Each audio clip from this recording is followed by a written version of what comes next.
piden condicionar el ingreso de Venezuela al Consejo de Derechos Humanos de la ONU. Como lo reseña el diario El Nacional de Venezuela, para los firmantes del comunicado, Venezuela no ha cumplido con las premisas básicas que dieron origen a la creación de este órgano, que indican que sus miembros deberán aplicar las normas más estrictas en la promoción y protección de los derechos humanos y cooperar plenamente con el Consejo. El día 19 de octubre, muchos medios internacionales se hicieron eco de esta noticia, ya que los 14 ex jefes de Estado, miembros del llamado Club de Madrid, que de hecho firmó la Declaración de Panamá en la Cumbre de las Américas 2015 para hacer valer y respetar la democracia en la región, firmaron el 19 de octubre un comunicado en el que instan a la Asamblea General de la ONU de Naciones Unidas a condicionar la renovación del mandato de Venezuela como miembro del Consejo de Derechos Humanos de esa organización a la puesta en libertad de los presos políticos y a la aceptación de una misión imparcial de observación electoral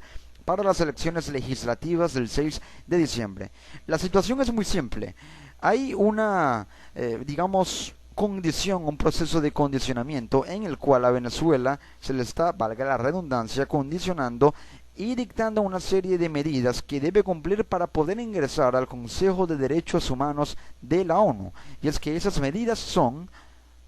básicamente, liberar a los presos políticos que hay en Venezuela y que el gobierno venezolano, pero que también el Consejo Nacional Electoral, acepte la participación de una misión imparcial de observación electoral para las elecciones legislativas del día 6 de diciembre. Y obviamente esa misión imparcial a la cual se le denomina es la Organización de Estados Americanos, la OEA, ya que al parecer las organizaciones que estarán participando en la observación electoral en estos comicios, como la UNASUR, pero también miembros y equipos de los órganos electorales de diferentes países aliados con Venezuela, puede que presenten cierta línea de favoritismo o de parcialización hacia el lado del gobierno, hacia el lado oficialista, pero tendría que darse una situación de verdadera antidemocracia para que todos estos factores, actores y también miembros de órganos electorales de diferentes países de la región y también la misma UNASUR, Unión de Naciones Suramericanas, puedan confluir y puedan conspirar, si se le puede llamar así, o se puede utilizar este verbo en esta situación, para favorecer al gobierno en las elecciones. Sería una verdadera situación de antidemocracia y un colapso total del sistema democrático si llega a haber intenciones por parte de la UNASUR de favorecer más al gobierno en las elecciones más que a la misma democracia y los intereses del pueblo, que es lo que realmente importa. El 28 de octubre se elegirá entre Venezuela, Ecuador, Panamá y Bahamas a los 3 países que representarán a América Latina y el Caribe en el Consejo de Derechos Humanos por 3 años. En el documento, los expresidentes, miembros del Club de Madrid, argumentan que, cito textualmente, el deterioro de la situación de derechos humanos en Venezuela, la deficiente política exterior del país en esta materia, el desconocimiento de las resoluciones emitidas por las distintas relatorías y grupos de trabajo del Alto Comisionado de Derechos Humanos por parte del gobierno venezolano y su actitud obstruccionista en el Consejo de Derechos Humanos de la ONU durante los últimos 3 años son un obstáculo para que se le otorgue una segunda oportunidad de acceder sin más requisitos a este influyente órgano de 47 miembros. La situación consta de los siguientes elementos que es muy importante señalarlos. A Venezuela no se le da esa confianza que sí, por otra parte, pueden tener y de la cual pueden gozar países como Ecuador, Panamá más que todo, Bahamas si llega a revisarse,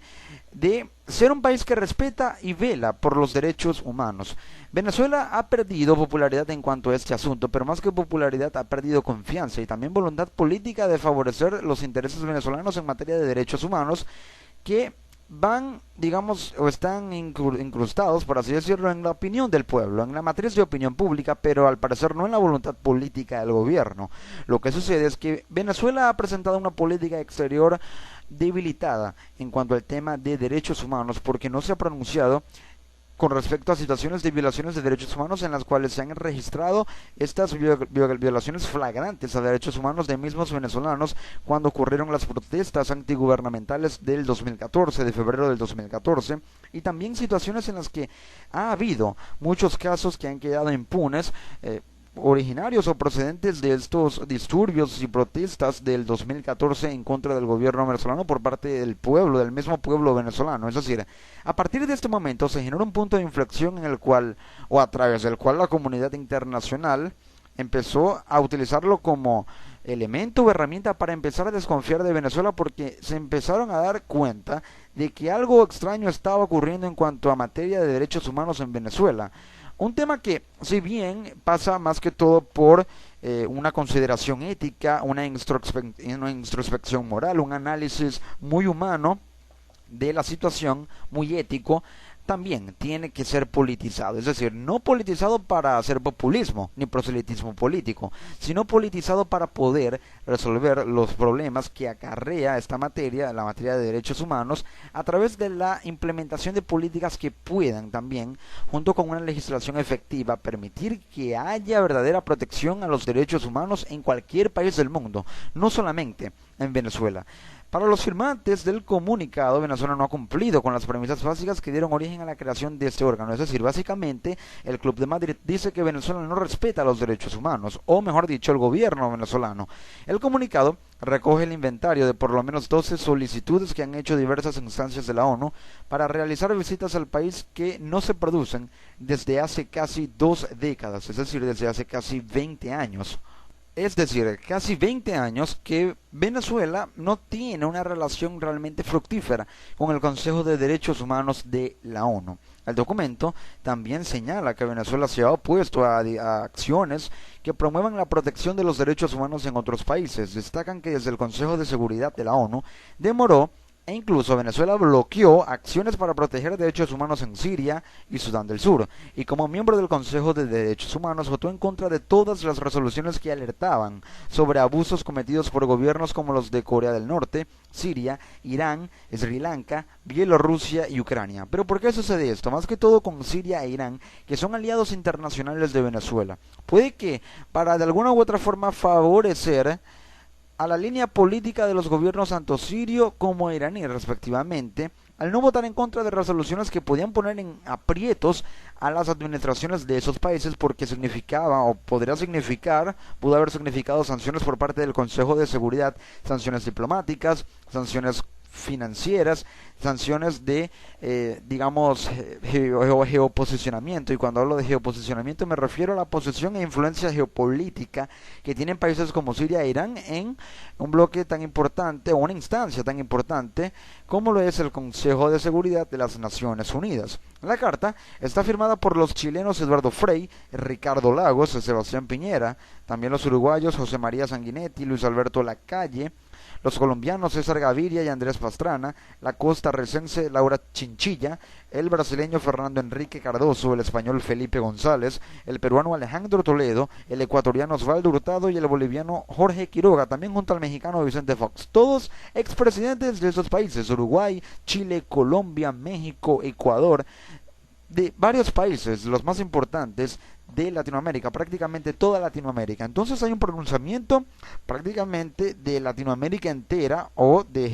ex jefes de Estado, porque actualmente no hay un pronunciamiento de los actuales jefes de Estado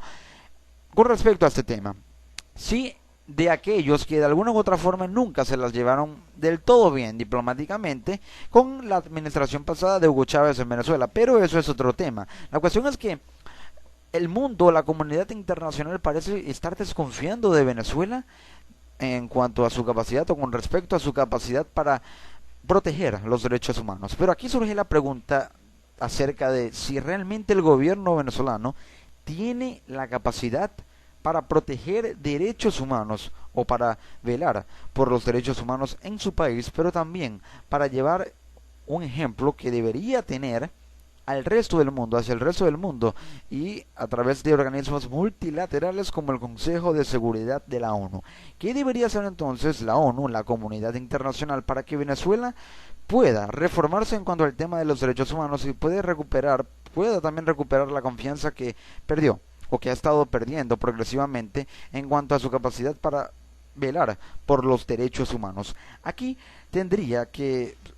llegarse a que Venezuela o el Consejo de Seguridad de la ONU someta esta situación a un proceso de votación en el seno del Consejo de Seguridad. También crear un estatuto basado en condiciones jurídicas de derechos humanos que sean condiciones mínimas, que funcionen como requisitos para que aquellos países que no lo cumplan o que no cumplan esta serie de requisitos no ingresen al Consejo. Y estos requisitos deberían ser el grado de impunidad que hay en Venezuela, es decir, me refiero al grado de impunidad que hay en un país, mejor dicho, que debería ser bajo, debe ser bajo prácticamente cero. También denuncias de violaciones que sean en una cantidad muy baja y que haya una alta cantidad de derechos humanos resguardados, es decir, casos de derechos humanos que no que se fueron vejados, mejor dicho, fueron protegidos por el Estado, que no haya impunidad o que haya muy poca impunidad, que no haya denuncias o que haya muy pocas denuncias y también que se hayan generado acciones y políticas a favor de esta materia. Si un país puede cumplir con estos requisitos de este estatuto basado en condiciones legales jurídicas para que funcionen como requisitos para el ingreso al Consejo, y si Venezuela cumple con esto podría ingresar, pero para que cumpla debe llevarse a cabo o debería enviarse una comisión de derechos humanos del mismo Consejo de Derechos Humanos de la ONU a Venezuela para inspeccionar la situación, y teniendo en cuenta que en Venezuela al no haber una separación de poderes es muy dificultoso, resulta muy difícil que se llegue a confiar